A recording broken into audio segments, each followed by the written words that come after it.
Let's explore the MOOC phenomenon. Let me try a little trick by introducing some strange numbers. I'm trying to stimulate some mystery about the MOOC and the finances behind the MOOC. I'm going to throw some numbers at you. The first is 43,000 people, 2,795 people. Why are we using numbers like that? That's not the usual numbers you associate with class sizes. 41.9 million. I'm going to get a very interesting explanation for that number. 7, it refers to 7 college courses, which is the very limited basis we're using to make some conclusions about how effective MOOCs are. And finally, a really important number holistically about this industry segment, which is $6.5 billion. Take a quick look at this.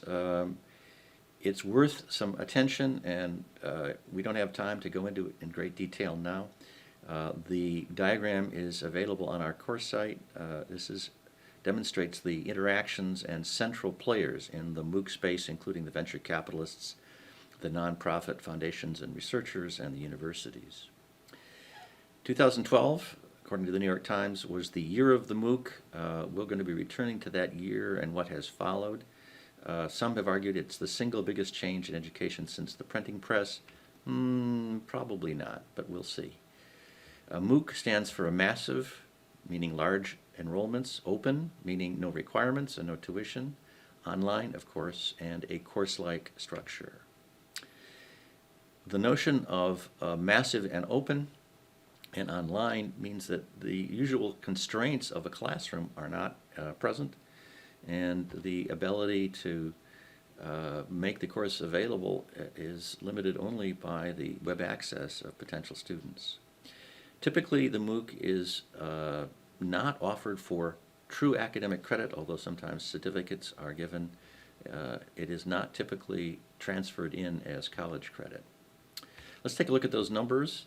Those first two, 43,000 and 2,795, represent the course enrollments in 279 MOOCs studied in 2014, including those in Udacity, edX, and Coursera.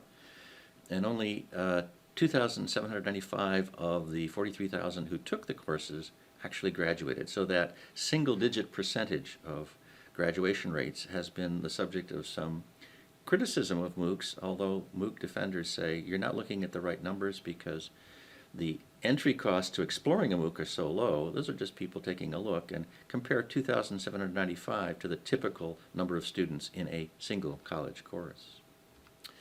The 41.9 million is a little bit of a trick I'm putting here because it's the salary of Mr. Silberman, the executive chairman of Strayer University, a for-profit university. It's a publicly held company, and here's the stock prices. So what I'm hinting at is that online education, and Strayer is heavily online, is a profitable business, and that's going to mean a lot of attention and a lot of employment. My primary bottom line in this video segment is to understand that the MOOC, although we refer to a particular kind of course, is actually a catchphrase that refers to some broader trends in higher education, including the use of technologies in all kinds of classrooms and related settings. And it is responsive to a wide recognition that the rising tuition and student debt in higher education is perilous. And it raises questions about access issues and what percentage of populations are going to have access to higher education. And because it's online, it is inherently global. And it's not yet resolved, but we'll see how certification and credit are assigned to those involved in online education and MOOCs. My favorite outcome is the unintended, I think, outcome that both online and face-to-face education is now being assessed more seriously as we compare online and face-to-face instruction. For those working in instructional design and higher education, the existence of the MOOC is good news. It means lots of jobs. Let's go to the issue of beyond. I hinted that many things have happened since 2012, and this is the enrollments in MOOCs, and you can see they're now much more dramatically higher and perhaps even stable following the year 2012, although attention to the MOOC phenomenon per se has declined some.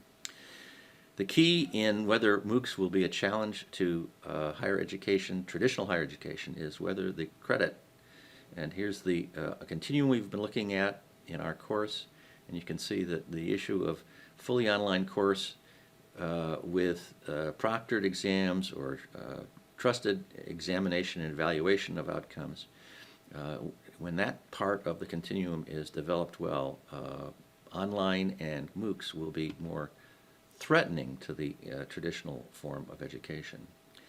Let's take a quick look at the research. I'll focus on two studies. First, a study conducted at SRI by Barbara Means and her colleagues, who found that there is a small statistical advantage of online courses, especially hybrid courses, but that may be a product of the fact that in designing those courses people spent more time and not the actual technologies used.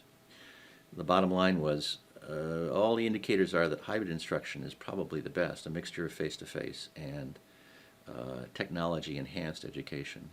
A second study focusing on higher education used a very important element, which was randomized control trials.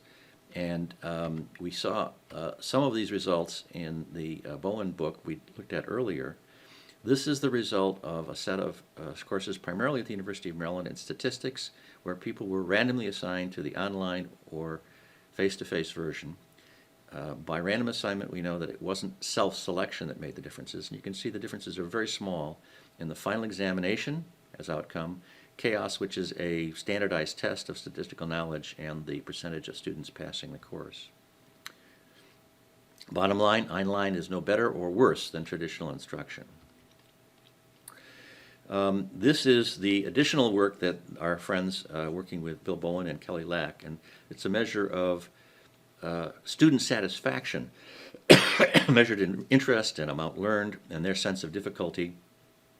Here the conclusion was learning a bit more but enjoying it less, although I'd question whether those small statistical differences justify such a conclusion. An overall summary for research to date, it's frustratingly incomplete and inconclusive. This notion that a test is between online versus offline or face-to-face is too simplistic, and perhaps the journalistic pressure for an easy dichotomous answer is part of the problem. We need to understand the motivation and expectation of students, how the globalization and certification questions not yet resolved will work out, and the issue of monetization is a question about whether this will be a self-sustaining phenomenon. So far it is, or just a temporary fad.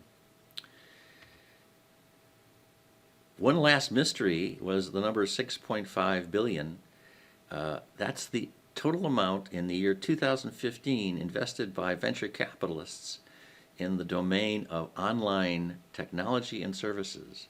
That's food for thought.